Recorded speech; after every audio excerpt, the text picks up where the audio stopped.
Dear colleagues, we continue our working day, and now the floor is given to Ministry of Defense of Ukraine spokesman on NATO-related issues, Colonel Oleksandr Motuzyanyk. Good afternoon, dear friends. Today in the morning, the Federal Security Service of Russia made public information about alleged detention of persons whom Russian occupants suspect of subversive activities in Crimea. We officially reject this information. This declaration of FSB officers is the provocation against Ukrainian state and further step in information war. After occupation of Crimean Peninsula, Russia turned Crimea into a dangerous place. The administration systematically repress Ukrainians, Tatars, and the people of different ethnicity who have different opinion of Kremlin views. And we call on Ukrainian citizens do not visit occupied territories in Ukraine. And we remind you that in Donbass and in Crimea, Russia holds tens of Ukrainians who are illegally detained. And in Lugansk area, in the east part of Oblast, in Stanично-Lugansk region, and in Shastya, it was calm. Active military actions yesterday were afternoon and lasted in Krymsky and Popasnyansky region. Aggressive actions of the enemy got adequate response. And in the course of shellings, the enemy used small arms and repeatedly used the Zu-23-2 armored vehicles and mortars. On the whole, during the last 24 hours in the Lugansk area, there were 14 enemy shellings, 4 with the use of heavy weapons. In Donetsk area, active military actions were in Lugansk and Avdiivka. In the course of each shelling, the militants used mortars. And they launched about 200 mines at our positions. And as previously, these were lasting shellings from 45 minutes up to 1 hour. And we should state that Ukrainian forces returned fire. On the whole, during the last 24 hours in the Donetsk area, there were 5 enemy shellings, with all of them with the use of heavy weapons. The Mariupol area.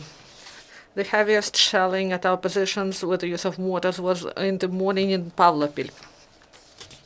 It lasted for more than an hour, and the enemy launched 30 mines at our positions of 82 mm and 120 mm of caliber.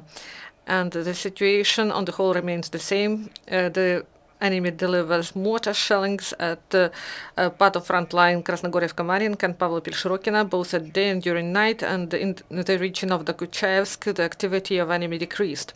In Mariinka, because of shelling delivered by the enemy, 2 multi-storied buildings were damaged. On the whole, during the last 24 hours in the Mariupol area, there were 25 enemy shellings, 8 with the use of heavy weapons.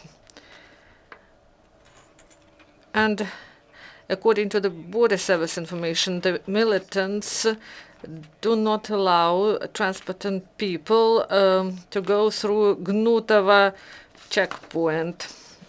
And Russian occupation forces want to blame the detachments of Ukrainian armed forces in the pre-front line area. And this is one more provocation of the enemy, because armed forces of Ukraine do not fight against civilians and do not shell residential quarters. During the last 24 hours, in the result of the military actions, unfortunately, 1 Ukrainian serviceman was killed and 4 were wounded.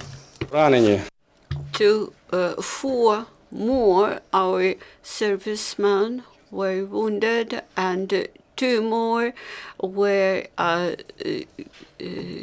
had wounds carrying out assignments at the front line. We express our condolences to the families of the killed servicemen. As the enemy's losses, 1 wounded occupant, SBU had prevented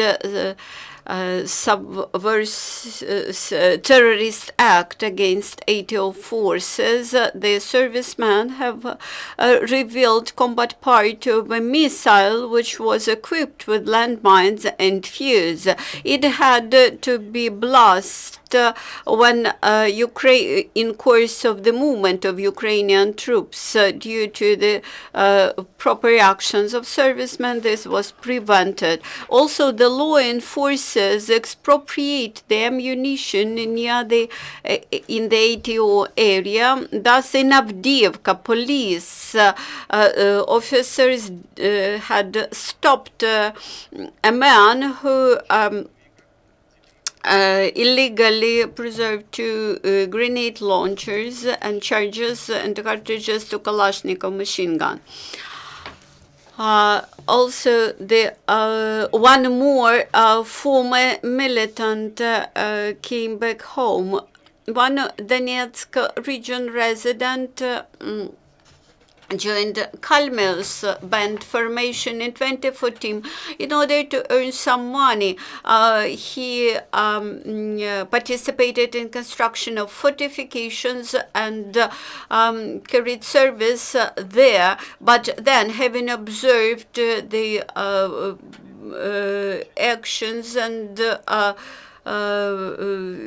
of the occupants, he returned back to Ukrainian territory and voluntarily went to the law enforcement bodies. He was liberated from criminal responsibility because did not commit any serious crimes. Also, the international exercises Maple Arch 2016 are taking place in Lviv region.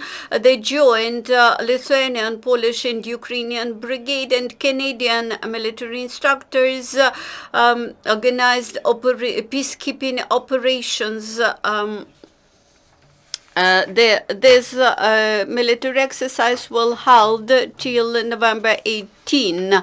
And in Kharkiv region, the service dogs instructors with their service dogs had a special seminar. Thank you very much. And